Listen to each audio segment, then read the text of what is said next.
Hello everyone, my name is Chu Yu. Today I will present my observation of literacy instruction to all of you. My presentation concludes three main parts: the school, the teacher, and the student. Let's come to the first part, a brief introduction of school. The school's name is Professional Children's School. It is a college preparatory school enrolling 200 students, mostly working or aspiring child actors, dancers, or musicians in grades 6 to 12. There are two kinds of ESL classes in the school, ESL 1 and ESL 2. Both classes are taught by a female teacher who I call Miss Green. So, the second part, what I learned from teacher. According to my interview with Miss Green, the instruction theory she uses is mainly following Stephen Krashen's natural approach, which focuses on the importance of communication. I find that in Miss Green's class, every instruction procedure is finished by students' participation through question asking and answering, reading together, discussing topics, and playing games. And she is so good at using body language to explain the English meaning to students. Here, I concluded three features of Miss Green's class. The first is that the lessons are primarily presented from whole to part. This means the teacher will start class by telling students the final purpose of a lesson. Like you write an essay to describe yourself and then teach them how to write it and solve the problems they come up with. This kind of lesson does not start by teaching fundamental knowledge, which will have consequences like students lack in grammar knowledge. Secondly, her classes are American culture and personal experience related. ESL 1 writes autobiographical paragraphs like describing oneself, and reading comprehension is based on American culture like Halloween, the election of president, while ESL 2 reads and writes about cross-cultural experiences including learning English, culture clash, and so on. Thirdly, engage students in class at most. Miss Green uses several methods to achieve this goal, like play games, read aloud reading and writing in class, take examples from real life to connect the class.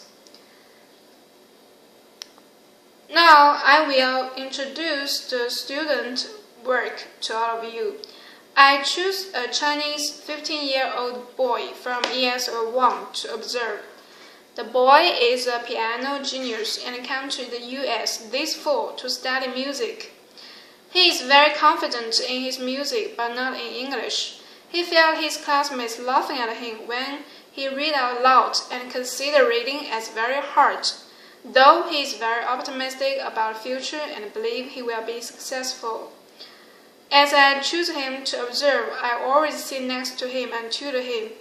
Here is an example of his writing. I will give you a moment to have a general view about his writing. This is the first paragraph, and again the first and last the second paragraph. The title of the writing is "What Am I Thankful For?"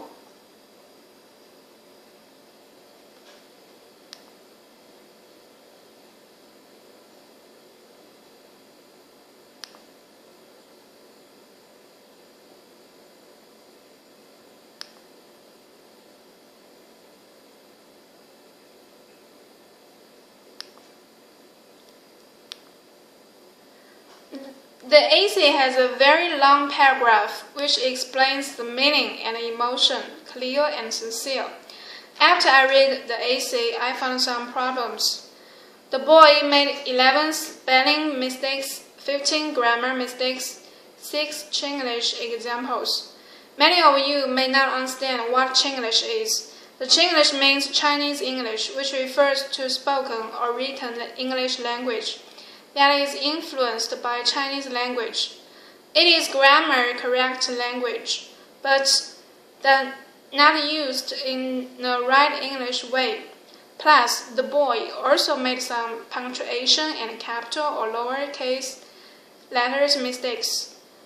Since the boy is a music student, he has a weak English foundation, and since the ESL class focused less on systematic grammar instruction, he made a lot of grammar mistakes.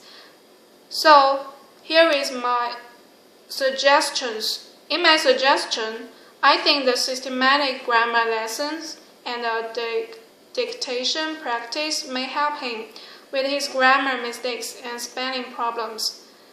Chinglish is a huge problem among Chinese English learners. To keep away from the influence of one's mother tongue, one can find out the differences between both languages and learn to think like an English person and achieve a very high level in English. Okay, that's all my presentation. Thanks for watching.